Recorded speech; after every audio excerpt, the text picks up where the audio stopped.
Inter pass అయిన students కి practical learning and industrial exposure తో 100% ప్లేస్మెంట్ ఇస్తుంది ఐ క్రియేట్ డిగ్రీ కాలేజ్.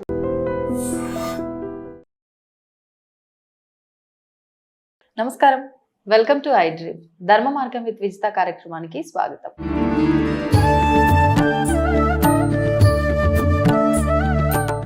నమస్తే మా. శ్రీ గురుభ్యో నమః, శ్రీ మాత్రే నమః. నమస్తే మా హనుమాన్ చాలీసా పారాయణం ఈ మధ్య కాలంలో చాలా ఎక్కువ మంది చేస్తున్నారు. ఈ పారాయణం చేయాలి అంటే నియమాలు ఏమైనా అవసరమా? అసలు చేయటం వల్ల కలిగే ఫలితం ఏంటి? వాటి గురించి వివరించండి. హనుమాన్ చాలీసా ఈ మధ్య కాలంలో చాలా మంది చేస్తున్నారు, ముందు నుండి కూడా చేస్తున్నారు. మనకి సోషల్ మీడియా లేదు కాబట్టి తెలీదు ఎవరు చేస్తున్నారు, ఎలా చేస్తున్నారని. అసలు ఎందుకు చేస్తారు హనుమాన్ చాలీసా? ముందుగా మనం హనుమంతుడి యొక్క గొప్పతనం గురించి మాట్లాడతాం. హనుమంతుడు అని అంటేనే చిరంజీవి, అంటే మరణం లేనివాడు హనుమంతుడు. ఎక్కడైతే హనుమ నామస్మరణ జరుగుతుందో అక్కడ సుఖ సంతోషాలకి లోటు ఉండదు. ఇది శాస్త్రంలోనే చెప్పబడింది, మనం అనుకొని చెప్పడం విషయం కాదు. ఓకే, మనకు అనిపించింది చెప్పే విషయం కాదు, అంటే అనుభవంతో వచ్చింది కాదు, అంటే శాస్త్రంలో ఉంది. ఈ హనుమాన్ చాలీస పారాయణం చేసి దాన్ని అనుభవించిన వాళ్ళు ఉన్నారు. అంటే ఎవరికి వాళ్ళు చెప్పినట్టు కాదు, అంటే హనుమంతుని చేస్తే ఇది, హనుమంతుని చేస్తే అది కాదు. హనుమంతుడి యొక్క గొప్పతనము శాస్త్రంలోనే, రామాయణంలోనే చెప్పబడింది. మనం ప్రత్యేకించి ఆయన గురించి మనం ఇంకా యాడ్ చేసి చెప్పాల్సిన అవసరం లేదని అర్థం. ఎందుకు హనుమంతుడు అంత గొప్పవాడు? ఆయనకి పుట్టుకతోనే అన్ని శక్తులు ఉంటాయి. అన్ని శక్తులు ఉండి ప్లస్ ఋషుల యొక్క ఆదరణ, ప్లస్ మహర్షుల యొక్క ఆదరణ, దేవతల యొక్క ఒక్కొక్క దేవత నుండి ఒక్కొక్క శక్తిని ఆయన పొంది ఉంటాడు. కానీ చిన్నగా ఉన్నప్పుడు ఆయన మహర్షులు ఈ యజ్ఞాలు యాగాదులు చేస్తా అంటే అల్లరి ఎక్కువ, పోయి డిస్టర్బ్ చేసే దానికి నీకున్న శక్తి నీకు గుర్తు రాదు, అది ఎవరైనా గుర్తు చేస్తే తప్పితే నీకు గుర్తు రాదు అని శాపం పెట్టింటారు. అందుకు ఆయన నార్మల్ గా పెరిగి ఎక్కడైతే రామాయణంలో హనుమ యొక్క ఎంట్రీ వస్తుందో అక్కడ నుండి రామాయణం ఒక పీక్స్కి వెళ్తుంది అనమాట. మనం రామాయణం చూస్తే ఎందుకంటావా, హనుమ యొక్క ప్రవేశం రానంత వరకు రాముడు కూడా నిస్సయ స్థితిలో ఉంటాడనమాట. ఏమి తోచని పరిస్థితిలో, అంటే నాకు సీతమ్మ జాడ దొరుకుతుందో దొరకదో అని, అసలు నేను సీతమ్మని కలుసుకోలేనేమో, అసలు చూడలేనేమో అనే ఆ స్థితిలో ఉన్న రాముడికి ఎప్పుడైతే హనుమంతుడు తోడవుతాడో, ఒక హోప్ అంటాం కదా, ఆ హోప్ హనుమంతుని వల్ల వస్తుంది. సాక్షాత్తు నారాయణ స్వరూపమైన రాముడికే హోప్ వచ్చినప్పుడు, సాధారణ ప్రజలు మనం కష్టంలో ఉన్నప్పుడు హనుమంతుడిని పట్టుకుంటే మనకు ఆ హోప్ హనుమంతుడు ఇవ్వడా? ఖచ్చితంగా ఇస్తాడు. ఎందుకంటే ఎప్పుడైతే హనుమంతుడు ఎంటర్ అయితేనే రామాయణంలో సుందరకాండ అనేది ఒక కాండ జరుగుతుంది. మనకి బాలకాండ, యుద్ధకాండ, కిష్కింధకాండ ఇవన్నీ కాండలు ఉన్నాయి కాబట్టి సుందరకాండ మొదలవుతుంది. సుందరకాండ అంటేనే సుందరము, హనుమంతుడు అంటేనే సుందరం. అక్కడ అంతా సంతోషమే ఉంటుంది, అక్కడ అన్ని విజయాలే ఉంటాయి. అసలు హనుమంతుడిని ఎవరు ఎక్కువ ఆరాధించాలి అనే డౌట్ కూడా ఇక్కడ ఉంది. అమ్మాయిలు ఆరాధించినా చాలా మంచిదే, అబ్బాయిలు ఆరాధన చేస్తే ఇంకా మంచిది. ఎందుకంటే ఒక్క హనుమంతుని యొక్క ఆరాధన వల్ల మనకి కండ పుష్టి లభిస్తుంది, దేహ తేజస్సు లభిస్తుంది, బుద్ధి బాగా వికసిస్తుంది, మనోబలం కూడా కలుగుతుంది. హనుమంతునికి అంత గొప్ప లక్షణాలు ఉన్నాయి. ఆయన పట్టుకుంటే ఇది రాదు, ఇది కుదరదు, ఇది జరగదు అనేది లేదు. అంత గొప్ప వ్యక్తి హనుమంతుడు. మనం చాలా మంది సెలబ్రిటీస్ కూడా చూస్తుంటాం హనుమాన్ మాల ధరించడం, హనుమాన్ యొక్క ఆరాధన చేయడము. నువ్వు ఆయన్ని పట్టుకున్నావు అంటే నీకు జరగదంటూ ఏమీ లేదు. నువ్వు న్యాయంగా పట్టుకున్నావా లేదా అనే విషయం డిపెండ్స్ ఆన్ యూ. అంతే, నువ్వు కరెక్ట్ గా న్యాయంగా ధర్మబద్ధంగా ఉండి నువ్వు హనుమాన్ని పట్టుకున్నావు, ఆయన నీకు ఆ కార్యం ఖచ్చితంగా నెరవేర్చేలాగా చేస్తాడు. కార్యసిద్ధి హనుమంతుడు, కార్యాన్ని నెరవేర్చేవాడు హనుమంతుడు. అసలు ఎలా చెయ్యాలి ఈ హనుమాన్ చాలీసా పారాయణం? దీంట్లో దీక్షలు 2 రకాలు ఉంటాయి. 40 రోజుల హనుమాన్ దీక్ష ఒకటి ఉంటుంది, 11 రోజుల హనుమాన్ దీక్ష ఒకటి ఉంటుంది. ఈ 40 రోజుల దీక్ష చేస్తామనే వాళ్ళు ఆల్మోస్ట్ అబ్బాయిలందరూ 40 రోజులే చెయ్యండి, కుదురుతుంది కాబట్టి.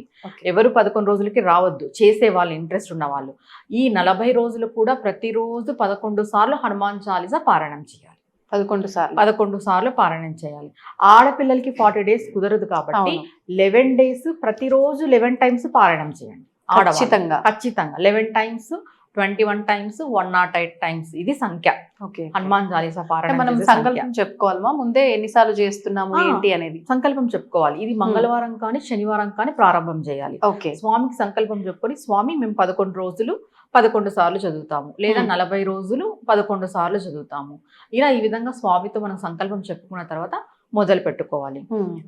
దీక్షగా చేసే వాళ్ళు ఖచ్చితంగా బ్రహ్మచర్యం పాటించాలి, మాంసాహారం తినకూడదు, నియమనిష్టలు ఉంటాయి. ఖచ్చితంగా నియమనిష్టలతో హనుమాన్ చాలీసా పారాయణం చేయాలి. ఇప్పుడు పెళ్ళయిందమ్మా మాకు ఆడవాళ్ళు, మేము ఇట్లా బ్రహ్మచర్యం పాటించలేము అనేవాళ్ళు, అది మీ యొక్క అనుకూలత, మీ ఇంట్లో ఒక అనుకూలత దాన్ని బట్టి. కానీ పెళ్లి కాని అబ్బాయిలు కానీ పెళ్ళైన అబ్బాయిలు కానీ 40 days దీక్షగా చేస్తే వచ్చే ఫలితమే వేరు. 40 రోజులు హనుమాన్ని పట్టుకున్న తర్వాత ఆయన ఇచ్చే శక్తి అంత ఇంత కాదు, అది చేసిన వాళ్ళు ఎక్స్పీరియన్స్ చేస్తారు. ఎందుకంటే హనుమంతుడు ఇవ్వలేదంటూ ఏదీ లేదు కాబట్టి. ఇంకా నాన్ వెజ్ కూడా అవాయిడ్ చేయాలి ఖచ్చితంగా దీక్షగా చేసి. ఎన్ని రోజులు చేసినా అన్ని రోజులు ఇంట్లో వండటం కూడా అవాయిడ్ చేయాలి. పూర్తిగా అవాయిడ్ చేస్తే చాలా మంచిది. ఇంకా అలా కుదరని పక్షంలో ఇంకా మీరు దేవుళ్ళకి దూరం చేస్తారు అది ఇది అనేది కూడా మనకు చెప్తారు కాబట్టి మీరు మాత్రం ఉంటే చాలా మంచిది. చేసే వాళ్ళు ఖచ్చితంగా ఉండాలి. ఒకవేళ మీకు ఇంట్లో కుదిరితే పూర్తిగా అవాయిడ్ చేస్తే ఇంకా మంచిది. ఒక్కటి, మనం హనుమాన్ చాలీసా దేనికోసం చేస్తున్నాం? జాబ్, పిల్లలు, పెళ్ళి, తర్వాత ఉన్నత ఉద్యోగం, ఆరోగ్యం, ఏ దానికైనా కూడా 40 days ఆర్ 11 days సంకల్పం ఉంటుంది. ఏదైనా కూడా ధర్మబద్ధమైన కోరిక ఆయన ఖచ్చితంగా నెరవేరుస్తాడు. ఇంకొక విషయం ఏంటంటే, మీరు ప్రేమ, భక్తి, శ్రద్ధలతో చేస్తే ఆయన వానర రూపంలో వచ్చి ఖచ్చితంగా దర్శనమిస్తాడు. ఖచ్చితంగా మనం హనుమంతుని యొక్క ప్రెజెన్స్ ని చూడవచ్చు. ఎలా చూడవచ్చు అంటే, ఒక వానర రూపం అనే కాదు, మనం ఎక్కడైనా దిక్కుతోచని పరిస్థితిలో ఉన్నప్పుడు, మనకి భయం వేసినప్పుడు కూడా జస్ట్ మనం అక్కడ మట్టిలో హనుమాని రాసి మనస్ఫూర్తిగా తలుచుకున్నా కూడా గాలి రూపంలో ఆయన ఉన్నాడు అని మనకు తెలుస్తుంది. చల్లని గాలి తగలడం. ఇక్కడ ఏంటంటే మన మనస్సు ప్రధానం, మన నమ్మకం ప్రధానం, మన భక్తి ప్రధానం. ఏదైనా మనం నమ్మకంతో మనసు పెట్టి భక్తితో చేస్తే భగవంతుడు ఉన్నాడు అనే విషయం మనకు తెలుస్తుంది. అలానే ఆయన వచ్చి మనతో డైరెక్ట్ గా ఏం మాట్లాడు, ఇది కూడా మనం గుర్తుపెట్టుకోవాలి. మాట్లాడుతున్నాడు అని చాలా మంది చెప్తున్నారు కదా. చెప్తారు. ఆయన వచ్చి డైరెక్ట్ గా మనతో ఏం మాట్లాడి, నువ్వు ఎలా ఉన్నావు, నువ్వు నా కోసం 11 సార్లు చదివినావా, నేను విన్నాను 11 సార్లు చదివిండేది, అలా ఏం చెప్పాడు. అలా ఏం చెప్పాడు. మనకి ఉన్నాడు అనేది ఆయన శక్తి, ఒక ప్రెజెన్స్ మనకు తెలుస్తుంది. వానర రూపంలో ఆయన దర్శనం ఇస్తాడు. ఏ వానరము వచ్చి మాట్లాడేది నేనైతే ఇంతవరకు అయితే చూడలేదు. మళ్ళీ మాట్లాడింటే వాళ్ళు నిజంగా చాలా గొప్ప వాళ్ళనే చెప్పుకోవాలి. అంతే. వానర రూపంలో మనకి ఆయన దర్శనం ఇస్తాడు. భగవంతుడు ఉన్నాడు అనంటే మనకి డైరెక్ట్ గా అంటాం కదా, విష్ణుమూర్తి ఏమి శంకు చక్కెర గదా హస్తాలు వేసుకొని మన ముందుకి రాడు అనేది. మానవ రూపంలోనే భగవంతుడు ఉంటాడు. తర్వాత ఈ పంచభూతాలలో మొత్తం ఆయన దాగి ఉంటాడు. ఒక గాలి రూపంలో, ఒక భూమి రూపంలో, ఒక ఆకాశం రూపంలో, ఒక వర్షం రూపంలో, ప్రకృతి అంతా భగవంతుడే. మనం ఆ ప్రెజెన్స్ ని చూడాలి, లేదా కళ రూపంలో ఆయన దర్శనం ఇస్తాడు. అంతేగాని డైరెక్ట్ గా గద పట్టుకొని అయితే ఆంజనేయ స్వామి మన ముందుకు వచ్చి నిలబడ్డు. ఆయన నిలబడితే మనం కూడా తట్టుకోలేము. అంత పరాక్రమ శక్తిమంతుడు ఆయన. ఇప్పుడు 11 రోజుల పాటు స్త్రీలే ఇంట్లో చేస్తున్నారు అనుకోండి, ముందుగా అంటే హనుమంతుడి విగ్రహం ఏమైనా పెట్టుకొని అభిషేకాలు అలాంటివి చేయటము ఇలాంటిది ఏమైనా ఉంటుందా? లేదు అంటే నార్మల్ గా నిత్య దీపారాధన చేసుకొని మనం ఈ హనుమాన్ చాలీసా 11 సార్లు పారాయణమా అనేది చేసుకుంటే సరిపోతుందా? ఏ రకంగా చేయొచ్చు?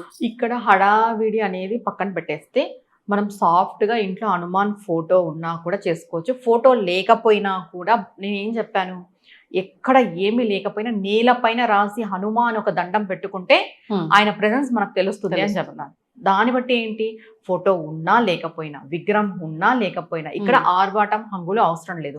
మీరు దీక్ష కోసం చేస్తున్నారు, మీ కామ్యం కోసం చేస్తున్నారు, భగవంతుని యొక్క అనుగ్రహం కోసం చేస్తున్నారు కాబట్టి 11 రోజులు 11 సార్లు ఏ ఆర్భాటం లేకోకున్నట్టు వాళ్ళు చేసుకోవచ్చు. ఆలయానికి వెళ్ళాలంటారా ఈ చేస్తున్న? మీకు ఆలయం దగ్గరగా ఉంటే వెళ్ళండి. ఒకవేళ ఆలయాలు కొంతమందికి దగ్గరగా ఉండవు, మళ్ళీ ఇప్పుడు ఆలయానికి ఖచ్చితంగా వెళ్ళాలి అంటే మేము వెళ్ళలేమమ్మా, మేము వెళ్ళని పొజిషన్ ఉంటుంది, వెళ్ళే అంత మీకు ఉంటే అక్కడ అందుబాటు వెళ్ళండి. లేదు మీకు లేదు అవైలబిలిటీ, మేము వెళ్ళలేము అంటే ఇంట్లోనే మనస్ఫూర్తిగా స్వామిని మనసు పెట్టి శ్రద్ధతో చేయండి. ఖచ్చితంగా వాళ్ళ కోరికలు స్వామి తీరుస్తాడు. అంటే కోరికల కోసమే హనుమాన్ చాలీసా చేయాలనా అంటే, ఏ కోరిక కోరుకోకున్నట్టు హనుమాన్ దీక్ష మనం చేసినా కూడా ఆయన మనకి రక్షగా మన వెంట ఉండి కాపాడుతాడు. ఇప్పుడు మరి ఈ మధ్యకాలంలో ఈ దీక్షలు ఈ విధంగా కాకుండా హనుమాన్ చాలీసా పారాయణం ఇళ్లలో పారాయణం పెట్టించడం లాంటివి మనం చూస్తున్నాం. అంటే ఆ ఒక్క రోజు వరకే చేసుకోవడము, ఇన్నిసార్లు సంఖ్య ఇలా చేయటము అని చెప్పి కొంతమందిని పెట్టి ఇలా చేయించటం. ఇలా చేస్తున్నప్పుడు కూడా దీక్షలో ఉన్న వాళ్ళు వస్త్రాలు ధరించినట్టు ఈ సింధూరపు రంగు వస్త్రాలు ధరించటము, ఈ విధానం అంతా కూడా ఒకసారి దీని గురించి కూడా వివరణ ఇవ్వండి. ఇప్పుడు ఇళ్లలో హనుమాన్ చాలీసా పారాయణము ఇప్పుడు భగవద్గీత పారాయణము, లలిత సహస్రనామాల పారాయణం అన్ని వచ్చేస్తాయి. అందరూ సామూహికంగా వచ్చి ఇప్పుడు వాళ్ళు సపరేట్ బ్యాచ్ కూడా ఉంటున్నారు అనమాట. ఇట్లా మేము వచ్చి చేస్తాము అనేది చాలా మంచి విషయం. ఇంట్లో పారాయణం చేపించుకోవడం అనేది అయితే చాలా మంచి విషయం. వచ్చిన వాళ్ళకు కూడా మనము భోజనాలు అన్ని మనం సమకూర్చి వాళ్ళకి ఆతిథ్యం అంతా మంచిగా చేసి పంపిస్తాము. ఇక్కడ మీరు అన్నట్టు వస్త్రధారణ అనేది స్వామికి ఆరెంజ్ కలర్ అంటే ఇష్టం కాబట్టి, సింధూరం కలర్ ఆరెంజ్ కలర్ కాబట్టి ఆరెంజ్ కలర్ ధరిస్తారు. ఖచ్చితంగా ధరించాలనా అంటే ధరించాలని అయితే లేదు. మామూలుగా ఆరెంజ్ కలర్ వస్త్రం ఎవరు ధరిస్తారు? సన్యాసులు ధరిస్తారు. అంటే బ్రహ్మచర్యంగా ఉండే వాళ్ళు ఎక్కువ ధరిస్తారు. అంటే గృహస్థులు ధరించకూడదా అని అంటే ధరించకూడదు అని ఏం కాదు. కంప్లీట్ గా పూర్తి ఏ డిజైన్ లేకోకున్నట్టు ప్లెయిన్ ఆరెంజ్ ధరించకూడదు. ఓకే, ఇక్కడ అది నియమం. మీరు ఆరెంజ్ కలర్ వస్త్రం వేసుకోవచ్చు, ఆ రోజు వేసుకోవద్దని చెప్పలేదు. పూర్తిగా ప్లెయిన్ గా ఉండేది. మామూలుగా బ్రహ్మచర్యం పాటించే వాళ్ళు, బ్రహ్మచారులు, బ్రహ్మచారిణిలు, సన్యాసం తీసుకున్న వాళ్ళు ప్లెయిన్ ఆరెంజ్ ధరిస్తారు. ఇదొక్కటి మనం చూసుకోవాలి, మనం ఏం వేసుకుంటున్నామని. నువ్వు గృహస్థాశ్రమంలో ఉంటూ ఒక భార్యగా, ఒక అక్కగా, ఒక చెల్లిగా ఉంటూ ప్లెయిన్ అనేది వేసుకోవడం అంత కరెక్ట్ కాదు. ఇంకా దీంట్లో బట్టల నియమం అంటే ఆరెంజ్ కలర్ అనేది చాలా మంచిది, వేసుకోవద్దని అయితే ఎవరు చెప్పరు. ఆ రోజు వేసుకొని 11 సార్లు పారాయణం పెట్టుకోవచ్చు, 21 సార్లు పారాయణం పెట్టుకోవచ్చు, 108 సార్లు పారాయణం పెట్టుకోవచ్చు. అది వాళ్ళ ఓపిక. అంటే వచ్చింటారు కదా, ఆ బ్యాచ్ అంతా వస్తారు కదా పారాయణం చేయడానికి, ఆ బృందం అంతా వాళ్ళ ఓపిక. వీళ్ళు ఎన్నిసార్లు మాట్లాడుకుంటారో అన్నిసార్లు ఇలా ఒక రోజు చేపించుకోవడం అనేది చాలా మంచిది. అదేం చేపించుకోకూడదు అనేది ఏం లేదు, చేపించుకోవచ్చు. వచ్చిన వాళ్ళకు కూడా మనం మంచిగా ఆతిథ్యం కూడా ఇచ్చి పంపించాలి. ఇప్పుడు ఇలా పారాయణం మనం ఒక్క రోజు కోసం పెట్టుకోవాలి అనుకున్నప్పుడు ముఖ్యంగా తిదివార నక్షత్రాలు ఏమైనా చూసి పెట్టుకుంటే ఎక్కువగా ఫలితం ఉంటుంది అనేది ఏమైనా ఉంటుందంటారా? మనకి మంగళవారము దశమి, శనివారం దశమి, ఇలా మంగళ శనివారంలో దశమి పడినప్పుడు పెట్టుకుంటే చాలా మంచిది. లేదు ఏ వారమైనా పర్వాలేదు, దశమి తిథి ఉంటే మంచిది. లేదా తిథితో పని లేదు, మంగళవారం శనివారం పెట్టుకోవచ్చు, పౌర్ణమి రోజు పెట్టుకోవచ్చు. ఇంకా ఇట్లా గ్రహ పీడితంగా బాధపడుతుంటారు కొంతమంది. అంటే వాళ్ళకి ఏం జరిగిందో వాళ్ళకే తెలియదు. ఊరికి అనవసరమైన జబ్బులు, ఆరోగ్యరీత్యా చాలా ఇబ్బంది పడుతుంటారు, మానసిక వేదన, ఇలా ఇబ్బంది పడే వాళ్ళు ఉంటారు. వాళ్ళు ఏం చేస్తారంటే అమావాస్య రోజు పెట్టుకుంటారు. అమావాస్య రోజు కూడా సాయంత్రం పూట పెట్టుకోవాలి, ఉదయం పూట కాదు. సాయంత్రం పూట పెట్టుకోవడం వల్ల ఈ గ్రహరీత్యా బాధపడే వాళ్ళు, ఇప్పుడు మామూలుగా మనం అంటాం కదా ఏదో ప్రయోగాలు చేస్తుంటారు అనే చేతబళ్ళు అలాంటివి, అలా చేసి వాళ్ళకి అనిపిస్తే ఇలాంటి వాళ్ళు ఏం చేయాలంటే అమావాస్య రోజు పెట్టుకోవాలి, సాయంత్రం పూట పెట్టుకోవాలి, నైట్ పెట్టుకోవడం వల్ల మనకి ఏదైతే మనం దేని వల్ల అయితే బాధపడుతున్నామో దాని నుండి కొంచెం నివృత్తి అనేది కలుగుతుంది. ఈ ఒక్కరోజు పారాయణం వల్ల కలిగే దానికంటే మనం 11 రోజులు 40 రోజులు దీక్షగా చేసేదానికి ఎక్కువ ఫలితం ఉంటుంది. ఎందుకంటే మనం నాన్ వెజ్ తినడం మానేస్తాం, బ్రహ్మచర్యం పాటిస్తాము. ఆ 11 రోజులు కూడా 11 సార్లు చదవాలంటే కంపల్సరీ స్వామికి మనం దగ్గరగా ఉంటాం. సమయం ఎక్కువ కేటాయిస్తాం కాబట్టి స్వామి యొక్క అనుగ్రహం చాలా సంపూర్ణంగా మనకు లభిస్తుంది. ఇప్పుడు కొన్నిసార్లు మనం ఏదైనా ఇలాంటి పూజలు ఇవి మనం కొన్ని రోజులు పెట్టుకొని చేస్తున్నప్పుడు ఎవరింటికి వెళ్ళకూడదు, ఊరు వదిలి వెళ్ళకూడదు, ఇలాంటివి కొన్ని పాటించాలి అంటారు. ఇప్పుడు ఈ విషయంలో 11 రోజులు చేస్తున్నప్పుడు అట్లా వేరే వాళ్ళ ఇంటికి వెళ్ళాల్సిన సందర్భాలు వచ్చినప్పుడు, లేదు అంటే ఊరు నుంచి వేరే ఊరు వెళ్ళాల్సి వచ్చినప్పుడు వెళ్ళొచ్చు అంటారా? వెళ్ళకూడదమ్మా. ఏదైనా దీక్ష అంటే ఇప్పుడు పొలిమేర దాటుకోకున్నట్టు మేము ఉంటామని అన్ని చెప్పుకోవాల్సిందే ఫస్ట్ టైం మన సంకల్పం. లేదు ఇప్పుడు కొంతమంది వేరే ఊర్లకు పోయి జాబ్ చేసే వాళ్ళు ఉంటారు, అలాంటి వాళ్ళకు కుదరదు. ఇప్పుడు ఒకవేళ మీరు ఏ ఊరికి వెళ్ళకోకున్నట్టు కూడా సంకల్పం చేసుకోవచ్చు, అది కూడా దీక్షే. ఇప్పుడు ఏదైనా మనం ఇది చెయ్యము, మనం రెగ్యులర్ గా చేసేదాన్ని ఇది చెయ్యము అని సంకల్పం చెప్పుకున్నామంటే ప్రతి ఒక్కటి దీక్ష కింద కౌంటే. ఇప్పుడు నువ్వు రెగ్యులర్ గా ఒక పదార్థం తింటుంటావు, నేను 40 రోజులు ఆ పదార్థం తినను అని నువ్వు మొక్కున్నావు అనుకో, దీక్షనే. నువ్వు రెగ్యులర్ గా ఒక ప్లేస్కి వెళ్తుంటావు, అది నీకు అలవాటు పడిన ప్లేస్, నీకు అలవాటు అయిన ప్లేస్, నేను అక్కడికి వెళ్ళను అని నువ్వు మొక్కున్నావు అంటే అది కూడా దీక్షనే. ఏదైనా దీక్ష అంటే కఠినమైన నియమాలతో చేసేది, అంటే మన మనస్సుని అదుపులో పెట్టుకునేది. మన మనస్సు అదుపులో ఉండడానికి చేసే ప్రక్రియనే దీక్ష అంటాం మనం. దీనికి ఏంటి మనం రీజన్స్ ఏం పెట్టుకుంటాం? నాన్ వెజ్ తినకూడదు, బ్రహ్మచర్యం పాటించాలి, ఎవరితోనూ మనం గొడవ పడకూడదు, ఎవరిని దుర్భాషలు ఆడకూడదు, బయటికి ఎక్కడికి వెళ్ళకూడదు, ఒకరింటికి వెళ్ళకూడదు. ఒకరింటికి వెళ్ళకూడదు అని ఎందుకు చెప్తారు? చెప్తారు అని అంటే, నువ్వు ఆల్రెడీ దీక్షలో ఉన్నావు, నువ్వు భగవంతునికి దగ్గరగా ఉన్నావు. ఒకరింటికి వెళ్ళడం వల్ల ఏమైతుంది అంటే, నువ్వు వాళ్ళ ఇంట్లో భోజనం చేయడం వల్ల వాళ్ళు ఏ విధంగా భోజనం వండింటారో నీకు తెలియదు, వాళ్ళు ఏ మనస్తత్వంతో వండింటారో తెలియదు. నువ్వు అది తినేసి రావడం వల్ల నీకు ఇక్కడ మైండ్ డిస్టర్బ్ కావచ్చు, ఎందుకంటే అది మన రక్తంలో వెళ్తుంది కాబట్టి మనం తిన్నది. ఇంకొకటి ఏంటంటే 11 రోజులు దీక్షలో ఉన్నప్పుడు ఒకరింటికి వెళ్ళొద్దు, ఒకరితో ఎక్కువ మాట్లాడొద్దు అని ఎందుకు చెప్తారంటే, వాళ్ళు ఏదో అనవసరమైన విషయాలు మాట్లాడుతుండొచ్చు, ఆ పాపం నీకు వస్తుంది. నువ్వు దీక్షలో ఉండి అవి విన్నా, దానికి నువ్వు సపోర్ట్ చేసినా, అవి ప్రతిసారి నీ చెవున పడుతున్నా, అందుకు ఒకరితో ఎక్కువగా కలిసి ఉండొద్దు, ఒకరింటికి వెళ్ళొద్దు అని చెప్తాం. ఏదైనా కూడా ఒక దీక్ష అంటే కంప్లీట్ గా భగవంతుడు మనమే, మన మన భగవంతుడు మన మధ్య ఇంకెవరు ఉండకూడదు. ఒకవేళ అంటే వృత్తిరీత్యా కావచ్చు, వాళ్ళకి ఎక్కువగా ఇలాంటి తిరగటానికి సంబంధించిన బిజినెస్లే ఉండొచ్చు, అట్లాంటప్పుడు నాకు ఇలాంటిది కుదరదు కాబట్టి కానీ నేను ఈ పూజ చేయాలనుకుంటున్నాను, ముందే సంకల్పంలో నేను ఇలాంటి నియమం పెట్టుకోను స్వామి, కానీ నేను ఈ పూజ నిష్టగా చేసుకుంటాను చెప్పుకుంటే సరిపోతుందంటారా? ఇప్పుడు మనం దీక్ష 11 రోజులు 40 రోజులు అని చెప్పినాం కదా, ఇప్పుడు ఇదే దాన్ని మేము దీక్షగా చేయలేం స్వామి, మేము 11 రోజులు హనుమాన్ చాలీసా పారాయణం చేసుకుంటాము, ఎందుకంటే మాకు వ్యక్తిగతంగా చాలా ఇబ్బందులు ఉన్నాయి, మేము ఉండలేని పరిస్థితి. అలాంటి వాళ్ళు డైలీ 11 సార్లు పారాయణం చేసుకోవచ్చు, ఏ దీక్ష ఉండదు. అప్పుడు సమయం కూడా ఇదే టైం కి అనేది కూడా ఏం లేదు, ఆ రోజు సమయ పాలన ఇంపార్టెంటా? నువ్వు దీక్ష చేసినా చేయకపోయినా సమయ పాలన అనేది చాలా ఇంపార్టెంట్. నువ్వు ఎన్ని రోజులైతే చేస్తానని మొక్కుతావో, ఆ ఏ రోజైతే మొదటి రోజు ఏ సమయానికి అయితే చేస్తావో అదే సమయమే చేయాలి. నువ్వు నియమాలు పాటించకపోయినా, దీక్షగా చేయకపోయినా కూడా సమయ పాలన అనేది చాలా ఇంపార్టెంట్. ఎందుకు అని చెప్తారు అంటే, మనం ఏదైనా ఒక రోజు ఇది ఈ టైంకి స్టార్ట్ చేసి మనం పూజ చేసాం, ఒక వారం రోజులు చేసాం, ఆ టైంకి అక్కడ ఒక శక్తి అనేది ఉత్పత్తి అయి ఉంటుందన్నమాట. మనం మళ్ళీ రెగ్యులర్గా అదే టైంకి చేస్తూ ఉంటే కాలంలో అంటే ప్రకృతిలో ఒక శక్తి ఉత్పత్తి అయి అది మనలోకి చేరుతుంది. మనం పొద్దున మధ్యాహ్నము రాత్రి ఇలా అనుకుంటే అది అంత పని చెయ్యదు.